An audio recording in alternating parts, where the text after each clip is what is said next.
Engineer محمد علی مرزا صاحب ہمیشہ فرقہ واریت کے خلاف بات کرتے رہے، اور پھر اسلامی نظریاتی کونسل سے بھی انجینئر صاحب کے خلاف فیصلہ صادر ہو گیا۔ ایف آئی اے کا معزز ادارہ یہ جانتا تھا کہ اسلامی نظریاتی کونسل میں جو معزز علماء کرام ہوں گے، جید مفتیان دین ہوں گے، وہ کسی نہ کسی فرقے یا مسلک کی نمائندگی کر رہے ہوں گے، اور یہ بھی جانتے تھے کہ انجینئر محمد علی مرزا فرقوں کے خلاف بات کرتے رہے ہیں۔ اس کے باوجود بھی معزز ادارے نے اسلامی نظریاتی کونسل کو یہ مسئلہ ریفر کیوں کیا، جبکہ معزز ادارہ ایف آئی اے جانتا تھا انجینئر صاحب فرقوں کے خلاف بات کرتے رہے ہیں، اور جو اسلامی نظریاتی کونسل میں ہمارے معزز مفتیان کرام بیٹھے ہیں وہ کسی نہ کسی فرقے اور مسلک کی نمائندگی کر رہے ہیں؟ یہ معاملہ ایسا کیوں ہوا؟ پہلی بات تو یہ ہے کہ یہ وہاں اس طرح کا معاملہ بھیجا جانا چاہیے ہی نہیں تھا۔ یہ اگینسٹ دا رولز اینڈ لا ہے انویسٹیگیشن کے، اور ان کی طرف سے جو لفظ فیصلہ یہ جو ایشو کیا گیا ہے، یہ بھی انہوں نے اختیارات سے تجاوز کرتے ہوئے کیا ہے، اور اپنی حیثیت کو عدالت کے برابر لانے کی کوشش کی ہے، ایک پیرالل عدالت کھڑی کرنے کی کوشش کی ہے۔ اور جہاں تک آپ کے دوسری سوال کا دوسرا جو پہلو ہے، اس پہ میں ایگزامپل کے ساتھ اس کو کوٹ کروں گا۔ پاکستان بننے سے پہلے ایک اخبار تھا، پیسہ اخبار، بڑا مشہور اخبار تھا۔ اس میں ایک خبر لگی، وہ آپ کو مل جائے گی، جو مصنف تھے اس کے لگانے والے، انہوں نے لکھا کہ تمام مسلمان کافر ہیں۔ یہ خبر بڑی تمام اخبار میں پرنٹ ہوئی اور شائع ہوئی، اور میٹر جو کورٹ میں گیا، اور اس وقت انہوں نے کہا کہ میں اس کو اپنے الفاظ کو واپس نہیں لوں گا، میں کنٹیسٹ کروں گا ان کو۔ اور یہ بڑی حیران کن صورتحال تھی کہ یہ میٹر کنٹیسٹ ہونے جا رہا ہے۔ اور جب وہ معاملہ کورٹ میں گیا تو انہوں نے کہا کہ کیا بریلوی جو ہے وہ دیوبندیوں کو مشرک یا کافر نہیں کہتے، ان کی بکس میں یہ تمام چیزیں نہیں ہیں، اور یہ بات ایڈمیٹڈ تھی۔ اور جو دیوبند مکتبہ فکر کے لوگ تھے، ان کی کتابوں میں بریلویوں کے لیے یا اہل حدیث کے لیے کافر کے لفظ نہیں ہیں۔ تو یہ بات منظر عام پر آئی کہ یہ تمام مسلمان آپس میں ہی ایک دوسرے کو مسلمان نہیں سمجھتے۔ تو یہ کیسے آپ تصور کر لیں گے کہ اس طرح کی جو کونسل میں مختلف لوگ بیٹھے ہیں جو اپنے ایک دوسرے کو مسلمان نہیں کہتے، وہ کسی تیسرے بندے کا فیصلہ کریں گے کہ آیا وہ مسلمان ہے یا نہیں ہے، وہ گستاخی کا مرتکب ہوا ہے یا نہیں؟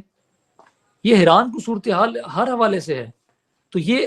جب کسی کی کوئی مائنڈ ڈسکلوز ہو جائے ہماری عدالتی نظام کے اندر، اگر کوئی جج کوئی ایسا کمنٹ پاس کر دے کہ جس سے ہمیں محسوس ہو کہ اس جج نے ایسی رائے دے دی ہے جس سے یہ تعصب ہمیں محسوس ہو جائے کہ اب یہ جو فیصلہ ہے یہ ہمارے اگینسٹ آ سکتا ہے، تو ہم امیڈیٹلی ایک اپلیکیشن دے کے اس جج کو اس سے کیس کو ٹرانسفر کروا لیتے ہیں تاکہ ایسا معاملہ ہمارے سامنے نہ آئے، کیونکہ وہ مائنڈ ڈسکلوز کر چکے۔ اس نظریاتی کونسل کے اہم ترین جو 2 ممبر تھے جن کی آلریڈی مائنڈ ڈسکلوز ہو چکا تھا، ان کی ویڈیوز منظر یہاں پہ آ چکی تھیں۔ تو اس کا مطلب یہ ہے کہ ان لوگوں نے یہ متفقہ طور پر اور مبینہ طور پر اس فیصلے کو، اس اوپینین کو، اس رائے کو پہلے سے ہی طے کر لیا تھا، اور یہ سارا معاملہ انویسٹیگیشن کے ساتھ اس کو مینج کر کے انہوں نے یہ سارے معاملے کو کیا ہے۔ تو جس میں کسی بھی طرح کی آپ کہہ لیں کہ نہ تو لا کو فالو کیا گیا، نہ رولز کو فالو کیا گیا، اور ایک چیز کو مسلط کر کے عوام کے اندر ایک پریشر بلڈ کرنے کی کوشش کی گئی، اور عوام کے اندر انجینئر مرزا کو متنازع کرنے کی کوشش کی گئی تاکہ عوام میں ایک تاثر جائے کہ کسی عدالت نے ایسا فیصلہ سنا دیا ہے کہ ان کی موت کا پروانہ لکھ دیا ہے، تاکہ کوئی، اور اس فیصلے کے بعد انہوں نے ایک ایسا رستہ ہموار کر دیا کہ کوئی بندہ اٹھے وہ ان کو واجب القتل قرار دے کے قتل کر دے۔ تو یہ اس معاملے کے بعد اتنی آپ اس کی حیثیت کیا رہ جاتی ہے اسلامی نظریاتی کونسل کی، کہ جب وہ اس طرح کا معاملہ، اتنا حساس نوعیت کا معاملہ دیکھ رہے ہیں جو کہ ان کو بھیجا ہی نہیں جانا چاہیے تھا، لیکن اگر آ گیا تو ایک دنیا کی بات، ایک آخرت کی بھی ایک عدالت ہے، وہاں کے معاملات بھی ہیں، تو انسان نے انصاف کرنا ہوتا ہے تمام چیزوں کے ساتھ۔ قرآن کی ایک آیت میں یہاں پر کوٹ کروں گا، یا ایھا الذین آمنوا کونوا قوامین للہ شہداء بالقسط ولا یجرمنکم شنآن قوم علی الا تعدلوا، کہ آپ کو، یعنی کہ کہا گیا کہ آپ کی جو مخالفت یا آپ کی دشمنی آپ کو اس بات پہ نہ ابھارے کہ آپ انصاف نہ کر سکیں یا آپ انصاف سے ہٹ جائیں۔ تو یہ جو معاملہ ہے اس قطع نظر اس بات سے کہ آپ نے اپنی ذاتی انا کو سامنے رکھا ہے، آپ نے اپنی اس ذاتی مخالفت کو سامنے رکھا ہے، آپ نے یہ نہیں دیکھا کہ اس میں فقہ کے اصول کیا ہیں، آپ نے یہ نہیں دیکھا کہ احادیث کی جو روشنی میں جو فیصلے ہیں وہ کیا ہیں، آپ نے قرآن کی آیات کو سامنے نہیں رکھا۔ اس اوپینین کے اندر، اس رائے کے اندر اگر آپ دیکھیں تو کوئی قرآنی آیت کو کوٹ نہیں کیا گیا، کسی حدیث کو کوٹ نہیں کیا گیا۔ اور سب سے جو مزے کا کن بات اس معاملے کے اندر وہ یہ ہے کہ جب اس کو کنکلوڈ کیا گیا کنکلوڈ کرتے ہوئے انہوں نے کہا کہ اس بارے میں مسیحی برادری سے رائے لیا جانا ضروری ہے کہ ان کی رائے کیا ہے، ان کا عقیدہ کیا ہے، تاکہ اس کو فائنل کیا جا سکے، اس کو حتمی شکل دی جا سکے۔ مجھے بتائیں کسی بھی رپورٹ میں، کسی بھی اوپینین کے اندر، کسی فائنڈنگ کے اندر ایک مقدمہ بنایا جاتا ہے، ایک جیسے کہہ لیں ایک ریسرچ کے اندر جو کوسچنز ہوتے ہیں، ان کوسچن کو جب تک تمام کو ایڈریس نہ کر لیا جائے تو کسی بھی چیز کی فائنڈنگ یا کنکلوژن نہیں دی جا سکتی۔ تو انہوں نے جب ایک کوسچن کو ان اٹینڈڈ رکھ دیا ہے تو اس ان اٹینڈڈ کوسچن کے ہوتے ہوئے کیسے انہوں نے اس چیز کو فائنلائز کر لیا کہ بغیر ان سے پوچھے ہوئے آپ نے فائنل کر دیا کہ ایک انسان جو ہے وہ مرتکب ہو گیا گستاخ رسول ہونے کا۔ تو جب یہ رپورٹ یا یہ جو اوپینین خود اپنے یعنی کہ اس کے جو اپنے کنٹینٹس ہیں وہ متنازع ہو چکے ہیں اس حوالے سے کہ انہوں نے اس کے مکمل اس کے سیاق و سباق کو نہیں دیکھا، اس کے تمام لوازمات کو مکمل نہیں کیا، یعنی کہ اس میں کسی بھی طرح کی، اور سب سے جو بات کوسچن بہت لمبا ہو گیا یہ والا، لیکن چلیں اس کو ایڈریس کرنا چونکہ ضروری ہے، میں چاہ رہا ہوں اس مقدمے کو اس حوالے سے میں کلیئر کر دوں۔ انہوں نے ایک بات یہ لکھی، کوئی لیگل گراؤنڈ ہوتے ہیں کسی بھی چیز کے، یہاں انہوں نے ایک پیراگراف میں لکھا کہ نیشنل سائبر کرائم ایجنسی کی طرف سے، تو جب یہ کونسل کو جب یہ میٹر انہوں نے یہ ریفر کیا تو انہوں نے اس میں مینشن کیا کہ مدعی نے جو تحریری مواد ساتھ اٹیچ کیا ہے اس میں ملزم کی طرف سے جو بھی فتویٰ جات ان کے حق میں تھے وہ تمام فتویٰ جات پیش کیے ہیں، جبکہ مدعی کی طرف سے کوئی فتویٰ جات جو ہے وہ پیش نہیں کیے گئے۔ ان کو اس بات کا علم ہی نہیں ہے اس کیس کے اندر کہ مدعی کون ہے، مدعی تو ریاست تھی اس کیس کے اندر، اور ان کو اس بنیادی اصول کا نہیں پتا لاء کا کہ جب کسی ملزم کے خلاف کوئی ایف آئی آر ہوتی ہے، ایف آئی آر کے بعد دوران تفتیش ملزم سے یہ بات پوچھی جاتی ہے کہ آپ کے پاس اپنی گواہی میں دینے کے لیے کیا چیزیں ہیں، کون سی دستاویزات ہیں آپ کے پاس، کون سی ویڈیوز ہیں، کون سی ایویڈنس ہیں، کیا شہادت ہے آپ کے پاس۔ تو ملزم اپنے جو بھی شہادت ان کے پاس ہوگی، وہ خواہ ویڈیو کی شکل میں ہو، وہ ٹرانسکرپشن میں ہو، وہ فتویٰ جات کی شکل میں ہو، وہ تمام ڈاکومنٹس وہ انویسٹیگیشن ایجنسی کو پرووائڈ کرتے ہیں کہ یہ میرے حق میں تمام چیزیں ہیں، کہ میں بلاسفیمی کا مرتکب نہیں ہوا، میں سوچ بھی نہیں سکتا ان چیزوں کا۔ وہ اپنا ریٹن جواب ان کو وہ سبمٹ کرتے ہیں، اپنا ریٹن سٹانس ان کو دیتے ہیں کہ یہ میری رائے ہے، یہ میری اوپینین ہے، کہ میں اس میں بالکل بھی کیٹیگوریکلی ڈینائی کرتا ہوں۔ تو وہ تمام جو چیزیں ڈیفینس میں دی جاتی ہیں، اگر اوپینین کے لیے انہوں نے بھیجنی تھی تو وہ انہوں نے تمام ڈیفینس کو اٹھایا کہ یہ ملزم کی طرف سے تمام چیزیں پیش کی گئی ہیں اور یہ تمام ڈیٹا ہے جو ہمیں پرووائڈ کیا گیا ہے، آپ اس کو بھی ساتھ دیکھ لیں کہ یہ مراسلے کے ساتھ آیا، یہ جو تمام چیزیں پرووائڈ کی گئی ہیں ٹھیک ہے یا نہیں ہے، ان کو بھی دیکھ لیں۔ تو انہوں نے ایک جانبداری دیتے ہوئے ایک کونسل نے ایڈیشنلی یہ لفظ لکھا کہ جو تمام فتویٰ جات جو پیش کیے گئے ہیں وہ اس کے حق میں جو تھے وہ پیش کیے گئے ہیں۔ آپ خود ہی آپ نے یہ نہیں کہا کہ وہ جو فتویٰ جات پیش کیے گئے وہ ٹھیک نہیں ہے یا ان کی قانونی حیثیت نہیں ہے یا وہ غلط طور پہ ان کو ایڈریس کیا گیا۔ جو انہوں نے انٹرنیٹ کائنڈلی چیک کیجیے گا۔ تو اس طرح کی سچویشن میں جب میٹر ان کو بھیجا جاتا ہے تو انہوں نے اس نظریاتی کونسل نے یہ چیز دیکھنی ہوتی ہے کہ ہمارے پاس جو مواد آ چکا ہے اور آلریڈی پاکستان کے معتبر اداروں نے فتویٰ جات جاری کر دیے ہیں اور کیٹیگوریکلی کلیئر کر دیا اس مقدمے کو، انہوں نے کہا ہے کسی بھی طرح بلاسفیمی نہیں ہے، تو انہوں نے ان تمام ڈیفینس کو نہیں لیا۔ انہوں نے کہا چونکہ جو تمام فتویٰ جات پیش کیے گئے ہیں یہ فتویٰ جات تو اس کے حق میں جاتے ہیں، ہمیں تو وہ فتویٰ جات نہیں چاہیے جو اس کے حق میں جاتے ہیں، ہمیں وہ فتویٰ جات چاہیے جو اس کے خلاف جاتے ہیں۔ یہ رپورٹ آپ پڑھیں تو آپ کو بڑی حیرانگی ہوگی یہ بات اس میں، یعنی کہ ان کا انڈائریکٹ مطلب یہ ہے، وہ کہتے ہیں کہ ہمیں جو ان کے حق میں فتویٰ جات ہیں یہ تو سارے وہ دے دیے آپ نے، ہمیں تو یہ نہیں چاہیے تھے، کیونکہ وہ ان کا مائنڈ ڈسکلوز ہو چکے ہیں۔ تو یہ اس کے جو کانٹینٹ ہے اتنے متنازع ہیں کہ اس کی ایک لائن کو آپ پڑھیں گے تو آپ حیران ہوں گے کہ یہ اس کو لکھنے والا کون ہے اس کا، اور اس پہ جو دستخط کیے انہوں نے اس کو پڑھا بھی تھا یا نہیں پڑھا، یا اس کو انہوں نے غور بھی کیا اس کے کانٹینٹ کیا ہے۔ اس کی ایک لائن کو آپ پڑھیں گے تو ایک لائن کے اندر اس کی ایسی اتنی ابہام موجود ہے کہ جس کی بنا پر آپ یہ کہیں گے کہ یہ رپورٹ ایسے بندے نے لکھی ہے، نہ اس کو دین سے کوئی واقفیت تھی، نہ اس کو شرعی اصول سے کوئی واقفیت تھی، نہ اس کو فقہ کے اصول کا پتہ تھا، نہ ہی کہ قانون کی کسی بات کا پتہ تھا۔ کہ چاروں پہلو اس میں مسنگ ہے اس پوری اس اوپینین کے اندر، کہ جس کی ابتدا سے لے کے انتہا تک کسی بھی طرح کی کوئی چیز ایڈمیٹڈ نہیں ہے۔ انہوں نے اس رپورٹ سے آخر میں آ کے اس کو متنازع اس لیے اور کر دیا کہ انہوں نے کہا کہ مسیحی برادری سے ہم رائے لیں گے، آپ مجھے یہ کسی بھی پاکستان کے کسی کرسچن سے ایسی کوئی چیز لے کے دکھا دیں جس میں وہ کہے کہ جی ہم آخری نبی آپ صلی اللہ علیہ وسلم کو آخری نبی مانتے ہیں، نبی مان لیں کہ تو معاملہ ختم ہو جائے گا، تو ایسا پاسبل نہیں ہے۔ انہوں نے جو آخر میں بات جو کہی نا کرسچن کی کمیونٹی کے حوالے سے، انہوں نے کہا کہ انہوں نے اس دوران ایک وائس میسج کوئی کونسل کے سامنے سنایا ہے کسی کو، جس میں انہوں نے کہا ہے کہ جی یہ میسج فلاں کا ہے، اور تردید جی انہوں نے کی ہے کہ ہمارے ہاں ایسا کوئی لفظ موجود نہیں۔ تو یہ بڑا خطرناک معاملہ ہے کہ آپ اگر پہلی بات تو یہ ایسے ایک وائس میسج سے اگر ہونے لگ پڑے کہ فلاں بندے نے وائس میسج بھیج دیا بس معاملات حل ہو گئے ہیں، تو زندگی موت کے فیصلے آپ نے وائس میسج پہ کرنے ہیں، تو بڑی یہ تمام باتیں جو ہے نا وہ یہ بڑی انٹرسٹنگ سی صورتحال ہے ساری اس کے اندر۔ اور دوسرا اس کے اندر جو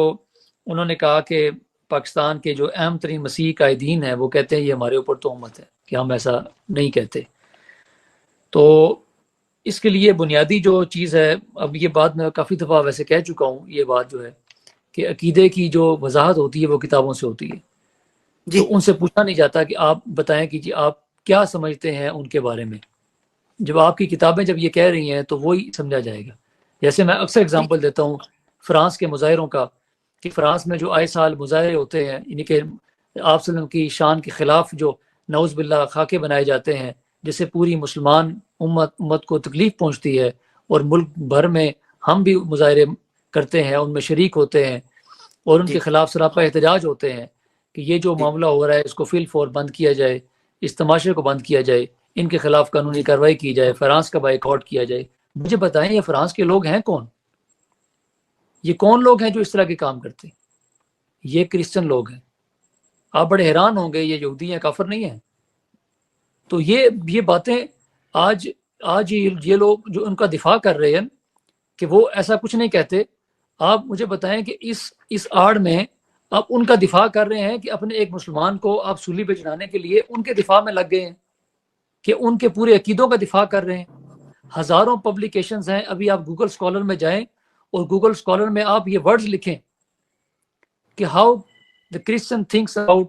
پروفٹ صلی اللہ علیہ وسلم، تو آپ کے سامنے جو وہ تھیسز جو کھلیں گے اور جو آپ کے ریسرچ آرٹیکلز کھلیں گے، تو آپ you will be shocked to see کہ یہ کتنی خطرناک حد تک آپ صلی اللہ علیہ وسلم کی شان میں یہ پراپر پی ایچ ڈیز ہوتی ہیں۔ آج اگر کسی نے بات کر دی تو ان کو تکلیف وہ نہیں ہے، ان کے عقیدے سے کوئی تکلیف نہیں ہے، پوری دنیا کو پتہ ہے کہ ان کا عقیدہ کیا ہے۔ تو یہ بات کہنا کہ فلاں کہتا ہی نہیں کہتا، کوئی بندہ اپنے منہ سے الفاظ نہیں بولے گا کہ ہم ایسا کہتے ہیں سمجھتے ہیں، وہ تو ان کے خلاف اٹھا کے 295 ان کو ڈال دیں گے۔ یہ تو گن پوائنٹ پہ کسی سے پوچھنے والی بات ہے۔ تو یہ بالکل صحیح۔ چیزیں نہیں کرنی چاہیے، اس طرح کی چیزیں جن کی بنیاد نہ ہو، اور یہ عقیدوں کو ڈیفائن کرنے کے لیے کتابیں بھری ہوئی ہیں پوری، ہم نے انویسٹیگیشن کا پارٹ بنائی ہے ساری بکس، اور وہ پورا بالکل بنڈل ہے کتابوں جو ہم نے انویسٹیگیشن کو دیا ہے۔ یہ وہاں ڈینائی کریں ان بکس کو آ کے، یہ بتائیں کہ یہ بکس ان کی نہیں ہے۔ یہ تو ہم جب کورٹ میں یہ میٹر جائے گا تو ہم جس پہ کام کر رہے ہیں تب ان کو اندازہ ہوگا کہ یہ کتنی خطرناک سچویشن ہے، یہ جس کو ڈیفینڈ کر رہے ہیں۔ یہ آپ صلی اللہ علیہ وسلم کی شان میں اصل گستاخی یہ کر رہے ہیں کہ ان کے آپ صلی اللہ علیہ وسلم کے خلاف بولنے والوں کو، آپ صلی اللہ علیہ وسلم کی خلاف کتابیں لکھنے والوں کو یہ ڈیفینڈ کر رہے ہیں۔ اصل میں تو آپ نے ان کے عقیدے کو ان کو کوٹ کیا ہے کہ وہ ان کے عقائد یہ ہیں، ان کی کتابوں میں یہ چیزیں لکھی ہوئی ہیں، وہ یہ سمجھتے ہیں آپ صلی اللہ علیہ وسلم کے بارے میں۔ اگر وہ سمجھتے ہیں تو ان کی کتابوں میں تمام چیزیں موجود ہیں، آپ ان کو کیوں سامنے لے کے نہیں آتے؟ آپ ان کا دفاع کیوں کر رہے ہیں ان کا؟ یہ لیکن بیسیکلی لیکن حافظ صاحب سامنے لانے کی ضرورت بھی ایک طریقے سے نہیں ہے۔ کیوں ہم ملک کا امن خراب کریں، تفرقہ بازی میں پڑ جائیں؟ نہیں، وہ ضرورت کتابوں نہیں میں ہے۔ تو بہت کچھ لکھا ہوا ہوتا ہم ہے۔ تو دیکھیں پھر اس کو انڈرسٹینڈ کرنا چاہیے، پھر اس طرح کے مقدمے میں ان چیزوں کو انڈرسٹینڈ کرنا چاہیے۔ ہم نہیں کہتے ان چیزوں کو سامنے لایا جائے، اس لیے ضرورت اس چیز کی نہیں ہے کہ وہ کتابیں جہاں پڑھی ہیں، لیکن جب آپ اس کی تردید کرنے کے لیے یا اس کی تنبیہ کے لیے آپ یہ بتاتے ہیں کہ وہ ہمارے بارے میں، آپ وسلم کی شان کے بارے میں آپ کے خلاف وہ جن چیزوں کے عقائد رکھتے ہیں، ایٹ لیسٹ عوام کو پتہ ہونا چاہیے۔ یہ پچھلے دنوں سے سوشل میڈیا پہ وائرل تھی کہ کرسچن تو آپ وسلم کو آخری نبی مانتے ہیں، کرسچن تو آپ وسلم کا احترام کرتے ہیں۔ وہ کہاں سے آخری نبی مانتے ہیں؟ ان کی کتابوں کی ٹائٹل یہ ہیں کہ عیسیٰ علیہ السلام از the last prophet۔ ٹھیک ہے، تو وہ تو ٹھیک۔ کہتے ہیں کہ عیسیٰ علیہ السلام کے بعد وہ کسی کو نبی نہیں مانتے۔ اگر وہ نبی مان لیں تو اگر آپ صلی اللہ علیہ وسلم کو وہ آخری نبی مان لیں گے تو نبی اسلام مسلمان ہونے کے لیے دو ہی تو چیزیں ریکوائرڈ ہیں، اللہ تعالیٰ کی وحدانیت ہے اور خاتم النبیین پر آپ کا ایمان ہے۔ تو بالکل صحیح، آپ کو بالکل اس صحیح۔ کو امت کا حل ہو جائے گا۔ تو یہ بیسیکلی اس بکس میں جا کے اس حد تک نہیں گر جانا چاہیے. ہم اداروں کا احترام کرتے ہیں اور ہم کہتے ہیں کہ ادارے اس ملک کو انتشار کی طرف لے کے نہ جائیں. یہ فساد فی الارض پیدا کرنے کی کوشش ہے اس طرح کے اوپینین سے, اس طرح کی رائے سے. تو میرا پیغام یہ ہے تمام اداروں سے کہ اس طرح کے میٹر میں مذہبی جذبات کو نہ ابھارا جائے اور اس مذہبی انتہا پسندی کو روکا جائے. اور جہاں فرقہ پرستی کی آلریڈی ایک فضا ہمارے ملک میں چل رہی ہے, اس کو ختم کرنے کے لیے جو کوشش ہو سکتی ہے اداروں کو بھی کرنی چاہیے. اور عام جو پبلک ہے اب وہ تو سمجھ چکی ہے کافی حد تک ان چیزوں کو, اب وہ مذہبی اس منافرت سے دور رہتے ہیں. نوجوان طبقہ جو ہے وہ کافی پیچھے ہٹتا جا رہا ہے. تو اس میں ضرورت ہے کہیں نہ کہیں تمام علماء کرام کو بیٹھنا چاہیے, اس بات پہ سوچنا چاہیے, غور و فکر کرنی چاہیے کہ آج اگر ہم یہ کام کر رہے ہیں تو کل ہمارے خلاف بھی یہ چیزیں ہو سکتی ہیں, اور مختلف علماء کرام کے خلاف یہ چیزیں ہوتی آئی ہیں. تو وقت کی ضرورت یہ ہے کہ تمام اس معاملے پہ اکٹھے ہوں اور اس چیز کی مذمت کریں اور اس چیز کو کنڈیم کریں, اور وہ کہیں کہ یہ چیزیں اس طرح سے نہیں جس طرح سے پیش کی جا رہی ہیں. بالکل صحیح. ناظرین کرام, اسی کے ساتھ اپنے میزبان ڈاکٹر احمد نصیر کو اجازت دیجیے. اپنا بہت سارا خیال رکھیے گا. ہمارے چینل کو سبسکرائب کر لیں, بیل آئیکن کے بٹن کو پریس کرنا ہرگز نہ بھولیے گا, تاکہ آپ ہماری آنے والی لیٹسٹ اپڈیٹ سے محظوظ ہو سکیں. اس پوڈ کاسٹ کو پیش کرنے کے دوران کوئی غلطی یا سہو ہو گئی ہو تو اپنے اللہ کے حضور توبہ کا طلبگار ہوں, اور آپ تمام چاہنے والوں سے, سننے والوں سے, محبت کرنے والوں سے معافی کا خواستگار بھی ہوں. اپنا بہت سارا خیال رکھیے گا. اللہ حافظ. ناصر احمد نصیر آفیشیل کی ویڈیوز دیکھنے کے لیے ہمارے یوٹیوب چینل کو سبسکرائب کیجیے اور بیل کے آئیکن کو پریس کیجیے تاکہ آپ کو ہماری آنے والی تمام ویڈیوز کی اپڈیٹس مل سکیں.